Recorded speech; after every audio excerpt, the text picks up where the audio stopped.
terrorist state continues its barbaric genocide inside of the Gaza Strip, with 45 people being martyred in the past 24 hours in multiple attacks that the Israeli terror army conducted inside of Gaza City and areas in Khan Yunis and other parts of the Gaza Strip. 45 people, all of whom are civilians, including children. There was also a Palestinian child who was 6 years old who died due to severe malnutrition, as confirmed by the Nasser Medical Complex inside of Gaza. Fortunately, some people were rescued, like this little girl here in a Zaytun neighborhood inside of the Gaza Strip. But many were unfortunately not rescued. Many people were killed under the rubble.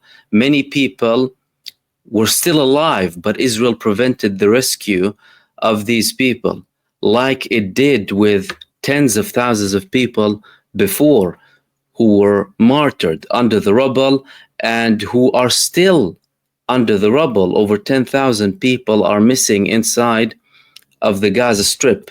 However, this is not part of the new Israeli operation inside of the Gaza Strip. As a matter of fact, Israel still did not provide an exact date and time for when it wants to begin this operation that it declared, conquering the Gaza Strip.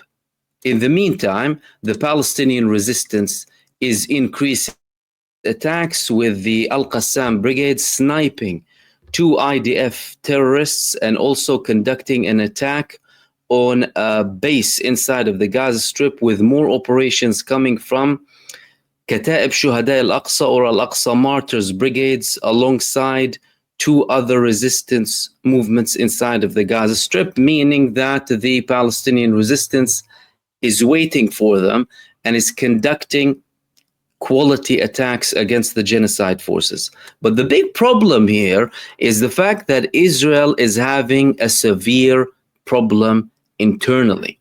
And that severe problem lies in the huge split between the Israeli army and the Israeli political leadership. What happened in the past 24 hours between the Israeli defense minister and the IDF chief of staff signals that this clash is continuing and is escalating, and it's going to escalate in the future. So what exactly happened? Well, the IDF chief of staff has been asking for a meeting so that he can have a reshuffle inside of the Israeli army. He was asking for this for several days, and the Israeli Minister of Defense, or Minister of Genocide, Israel Katz, refused to allow him to have this reshuffle.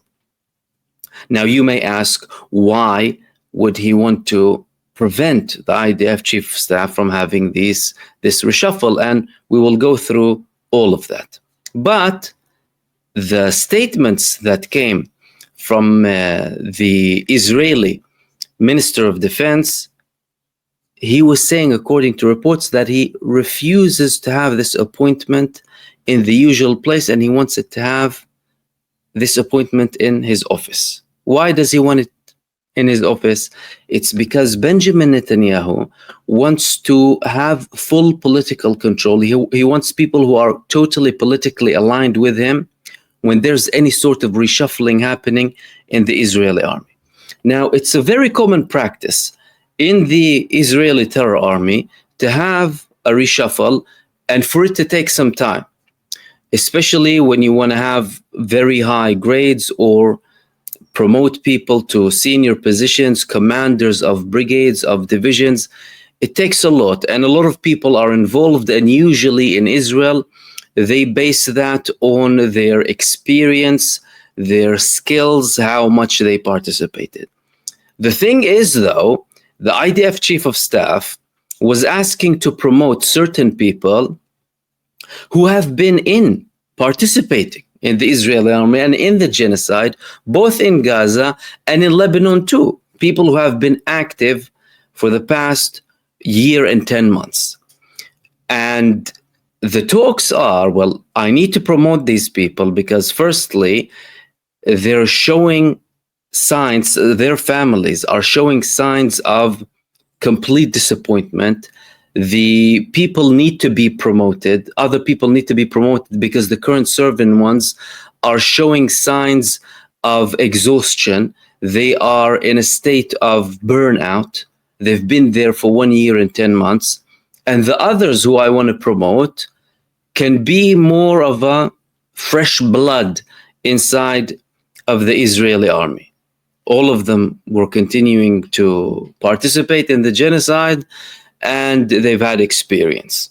Many people are, of course, having this burnout inside of the Israeli army, apart from senior figures too. But the point is, they need a new, fresh start before they begin this supposed operation inside of the Gaza Strip, because the IDF chief of staff, he doesn't really regard all of the talks too much about how serious or how not serious the Israeli prime minister is.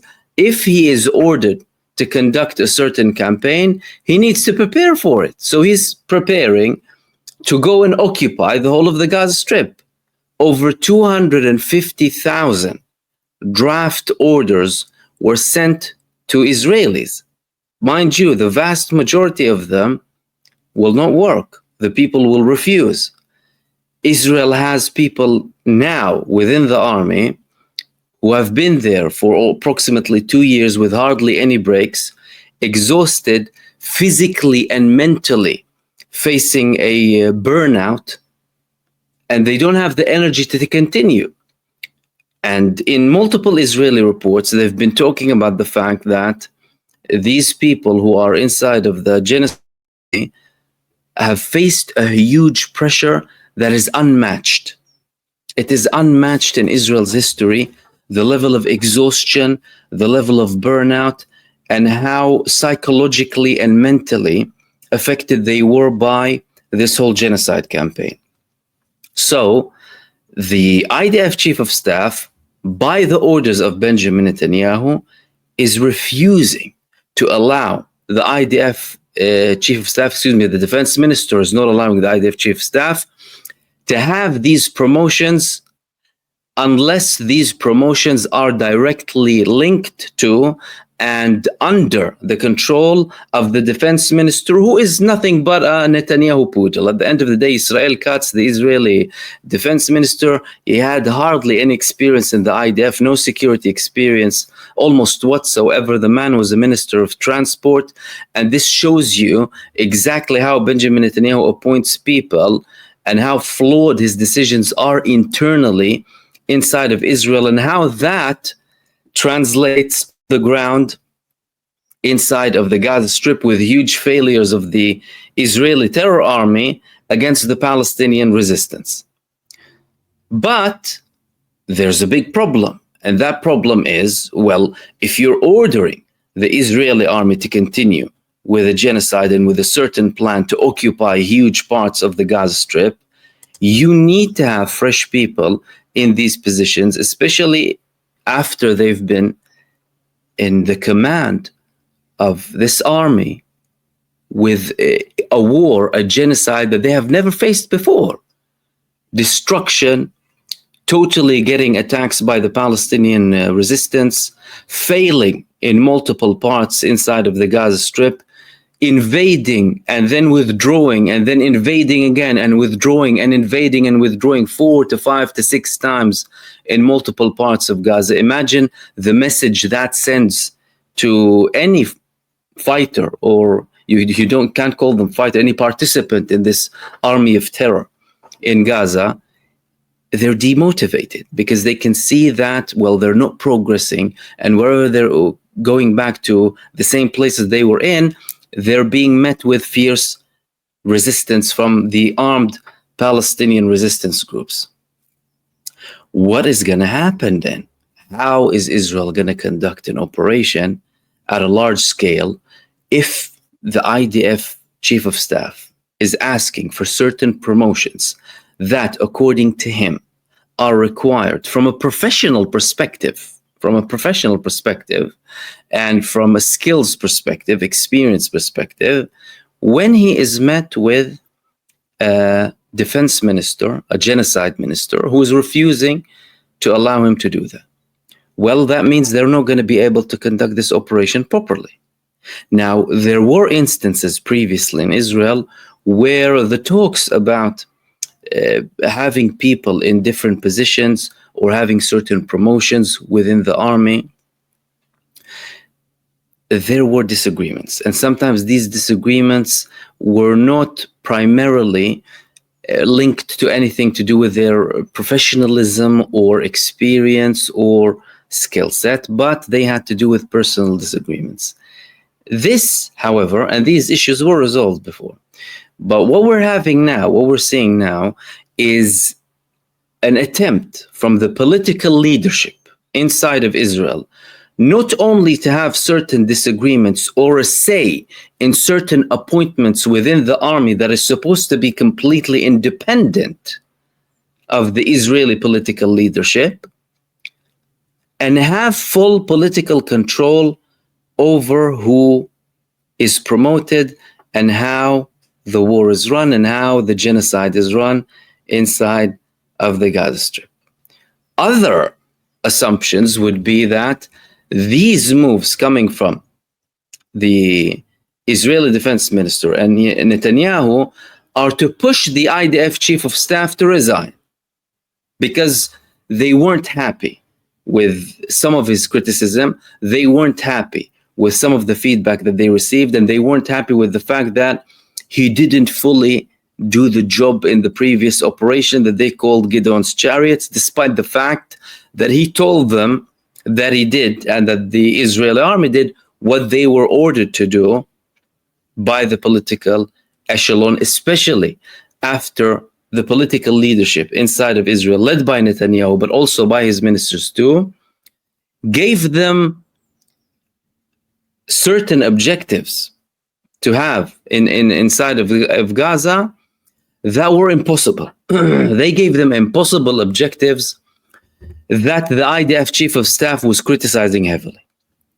For example, the level of occupation, how much they're going to spread, the fact that they're going to have direct combat with the Palestinian resistance in areas that Israel failed in miserably previously. And we saw the results. The results were very clear in Gideon's Chariots, and Israel failed. They ended this operation with the resistance still in full power and control in these areas. As a matter of fact, they escalated even further against Israel. So what we have now is a situation where Benjamin Netanyahu and his poodle defense minister, they want to have people inside of the Israeli army who will be appointed purely for political purposes and who will only adhere to the political demands without any question. And that's something that has never been there, something that never happened before inside of Israel. Usually you will always have feedback coming from the IDF chief staff or the military leadership or the security leadership. But this proves again how Benjamin Netanyahu is not interested in genuinely having an accomplishment on the ground, but rather having people obey him without any questioning, any challenge, anything whatsoever. That will directly have an impact on the operation if Netanyahu decides to go ahead with it.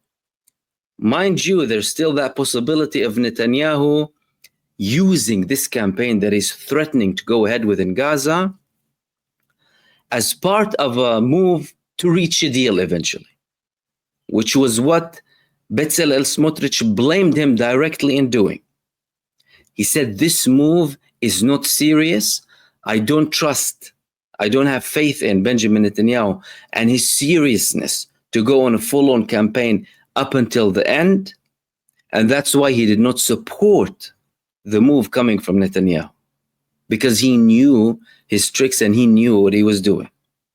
So there are two options with this Israeli genocide campaign. Of course, Israel would probably kill more people to show that they're doing more, because everything was against the civilians. Kill more journalists. The whole crew of Al Jazeera was martyred after a barbaric attack of the IDF against them.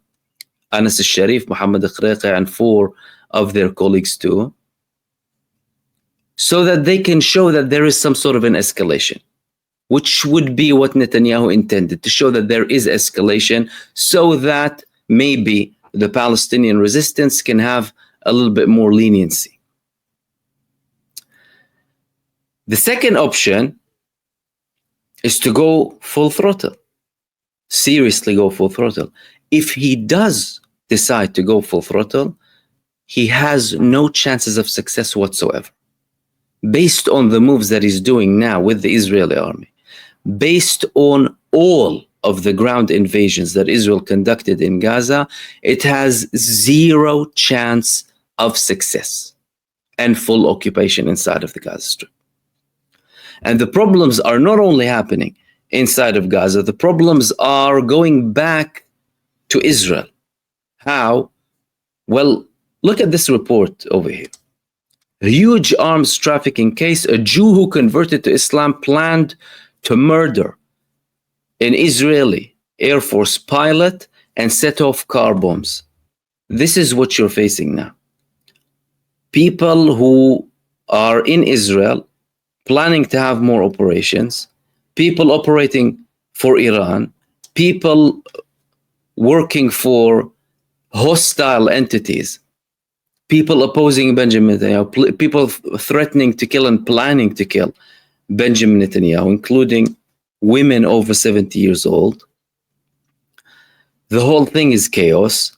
And the fact that he's talking about this campaign inside of the Gaza Strip isn't really convincing the people who are, or who should be, most concerned about it. The most extreme elements, extreme right-wing elements inside of his government.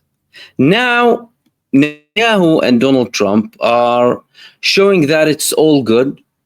Everything is fine between the United States and Israel. And despite the fact that the United States, alongside many Western countries, are direct participants in the genocide and were and still are, there were disagreements, and there would still be some disagreements here and there. Now, Donald Trump, he made a couple of statements in relation to the ceasefire. Firstly, both now, the Israeli side and the American side, are agreeing on the fact that we only need an all-out deal moving on from now. No more temporary deals.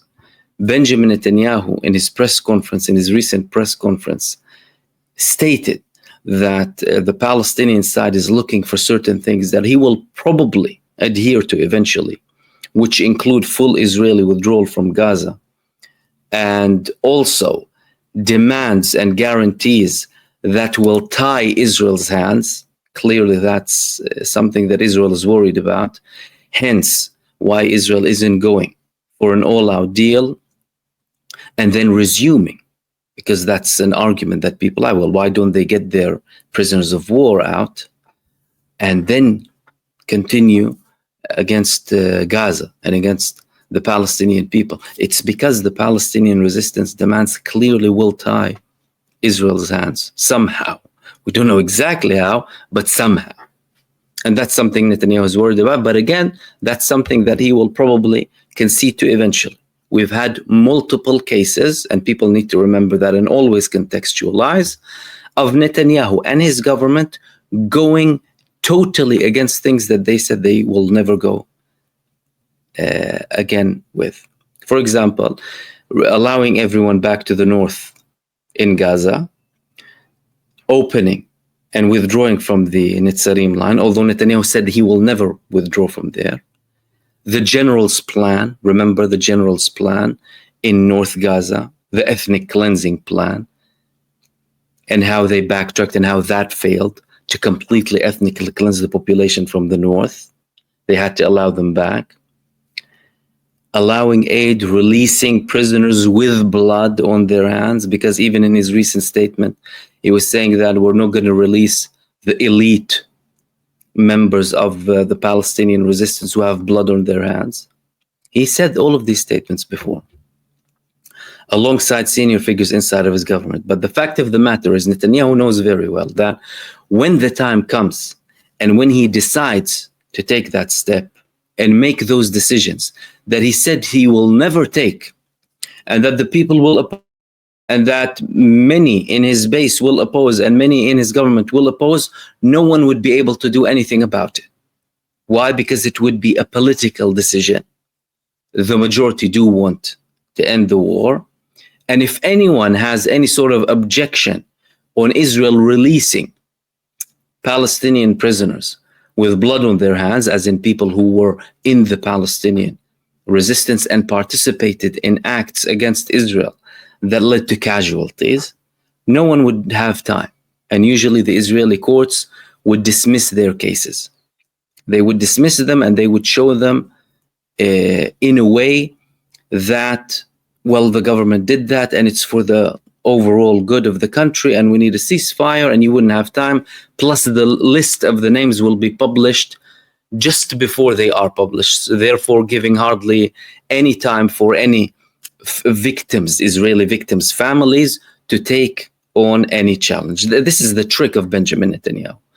But there was also something very interesting in the statement that Donald Trump made yesterday, and it was reported. Israel, remember October the 7th.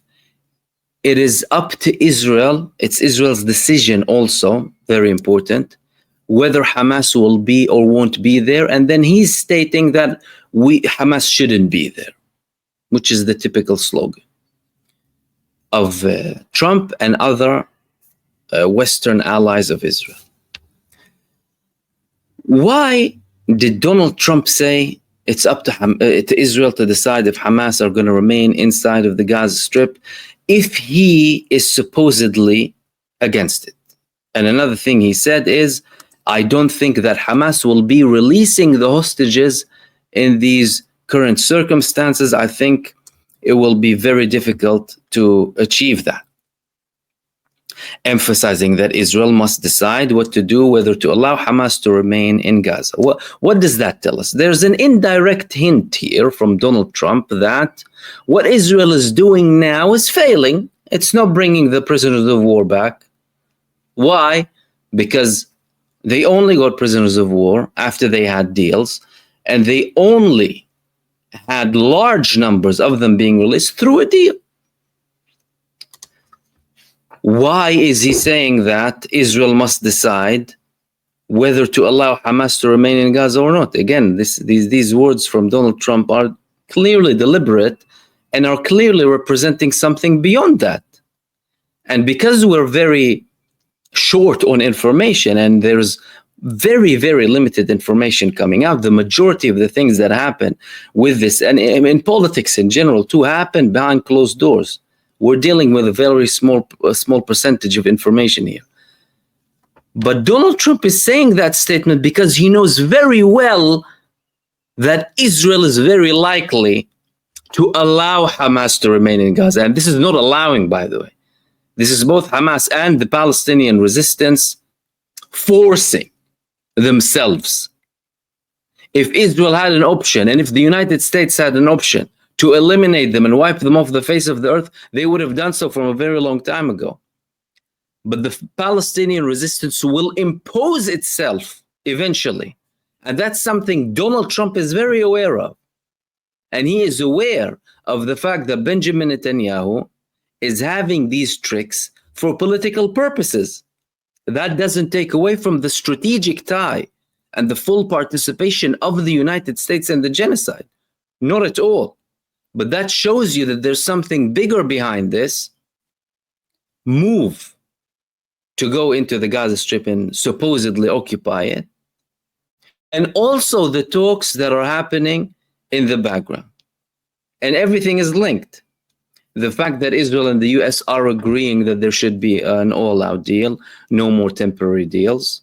Israel never wanted that. Why are they saying that? They know the prices of an all-out deal. The price of an all-out deal is, or are, the red lines of the Palestinian side. Complete withdrawal from Gaza, allowing people to move freely, getting all aid in, rebuilding Gaza, and having a total declaration of the ending of the war with the prisoner exchange that will happen eventually. Netanyahu knows within himself that it's impossible to bring back all of the Israeli prisoners of war unless you're talking about an all-out deal. And if he's serious about imposing the Israeli demands on the Palestinian resistance to surrender, he's delusional. And he will be killing the remaining prisoners of war for starvation.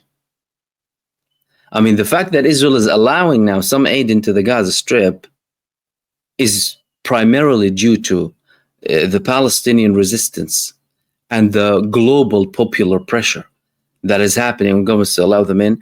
But also, he knows very well that they are prisoners of war. They need to have something before they actually die. And no attempt and no show and no drama and no manipulation will whitewash the eternal Israeli sin in killing Israelis in this manner, let alone the fact that they have committed the most barbaric crimes in history against the Palestinian people. But if some of the people are purely concerned about the Israelis in Gaza, look at what their country is doing to them.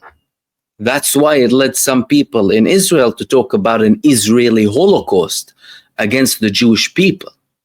But some, on the other hand, want the Israeli Jewish people, the IDF soldiers held as prisoners of war, they want them to die. On Channel 14, they were debating if whether Israel should kill them, bringing a comparison of Auschwitz and the fact that people were thinking about, well, how about we bomb Auschwitz and kill everyone because they're going to die anyway. There is this debate. So behind all of the headlines and all of the drama, there are moves.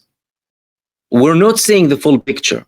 What we're trying to do is try and understand, get a glimpse of really what's happening. And what Donald Trump is doing now is clarifying it even further. And if the Israeli chief of staff will not be able to promote people going into this large campaign inside of the Gaza Strip, that means, in their own words, they will be sending people who are facing burnout, who are facing psychological problems, mental problems, and physical problems to lead a campaign against the Palestinian resistance. That's a recipe for failure.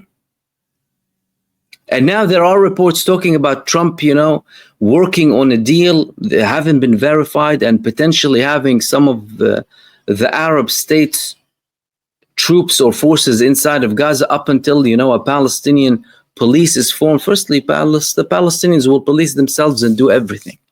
These are more attempts coming from neo-colonialist supremacist powers to portray the Palestinian people as if they are somehow incapable of governing themselves.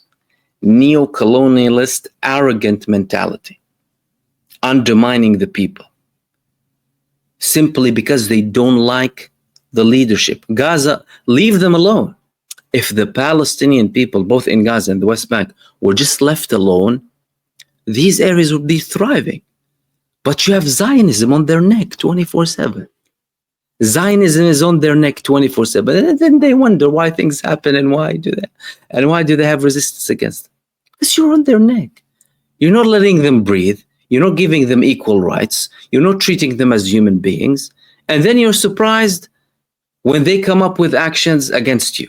So the situation is developing by the minute, and the mediators are talking about discussions between the Palestinian side and the Egyptian side.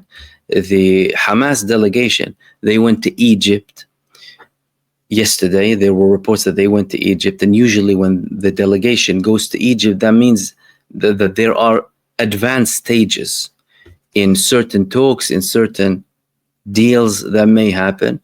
So again, we might be seeing certain propositions coming up very soon. But in the meantime, of course, the people are suffering, and the aim is to end that suffering by any pressure possible, globally, politically, activism, online, anything that anyone can do. The people who are inside of Gaza, they don't have time to wait. And they also don't have time for people sitting abroad and telling them what to do as well. The only thing that people outside can do is support them, and ask for an ending of the genocide, apply pressure as much as possible. And that's what's leading governments to take action. Now there's even more progress on the talks of land aid going in, because there's more criticism against the airdropped aid. Even Donald Trump himself was criticizing airdropped aid, because people are dying because of the aid that's being dropped on people going to seek this aid. And these were the main things that I wanted to share with you in this video. As usual, I hope I added some beneficial information for you, and I will see you soon in the next video. Peace, everyone. Salam.